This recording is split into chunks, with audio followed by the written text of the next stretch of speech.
Okay, so that's going to be our goal, is to represent this number, not using the A and B, but using the distance from the center, the radius, the absolute value, and the angle. Before we do that actual number, though, let's come over here and just do it with x's and y's and r's and theta. Okay, so this point here is going to represent some complex number. I'll call it z. Instead of calling this distance x, I'm going to call that distance a, just because complex numbers we normally say is a plus bi, and so that a is the distance on the real number line, and then this distance here is b, and that's in the imaginary direction, so that's bi, right? And then here we have r, and here we have the angle. Now, if you remember the last two of the four pillars of trigonometry that I gave you, this side of the triangle, which I used to call x, I'm now calling that side a, we said that we can find that side of the triangle by doing r times the cosine of the angle, and this side here, the b side, we can do r times the sine of the angle. Now just keep that in mind, because we're going to look at how we can write this complex number two different ways. One way is to add these two sides up, right? A plus bi. That's what the complex number looks like. So a plus bi. There's the a, there's the bi, there we go. Okay, now let's substitute these guys in there. So instead of a, we've got r cosine theta, and then I'm going to have I times my b, which is r, and of course I messed up, r times the sine of theta. There we go. Now you notice that both of these have an r in them, so I'm going to factor out an r, and I'll be left with cosine theta plus I sine theta. Okay, so every single complex number can be written in this form, and this is technically the trigonometric or polar form of the number, although I'm going to give you a shortcut here in a second. Your book actually doesn't do the shortcut. They use this as the trig form of the number, but every single complex number, you're going to have an r, you're going to have a theta. You can write that number as r times cosine theta plus I sine theta. Now I'm going to come back here and show you the abbreviation in just a second. Before I do, let's go ahead and do this guy. So here, our complex number is 5 plus 3i. So we've kind of plotted that on our complex plane.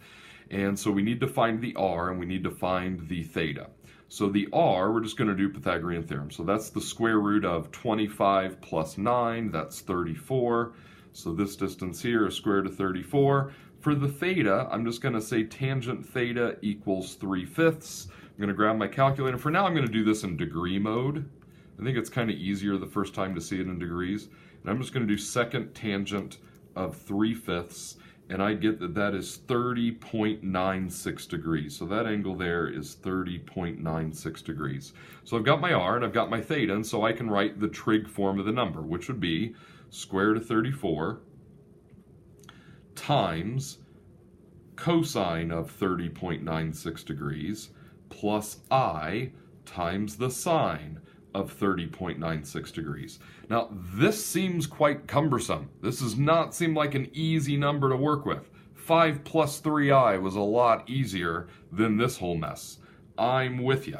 But every single complex number can be written in this form. You're going to have your radius out here, you're going to have the cosine of the angle plus I times the sine of the angle. So this cosine theta plus I sine is always going to be the same, so some smart person along the way decided that we could just abbreviate this, and instead of calling it cosine theta plus I sine theta, we would call it CIS theta. So we literally read this as R cis theta, and that cis stands for cosine plus I sine, and it's very important that you remember that that's cosine plus I sine.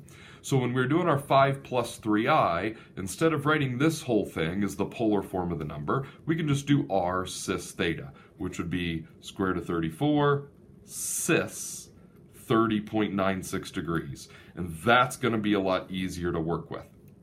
So this is what would be considered the polar form or the trigonometric form for this complex number. So we've got two ways to write this complex number. The 5 plus 3i is the standard form, that's the a plus bi.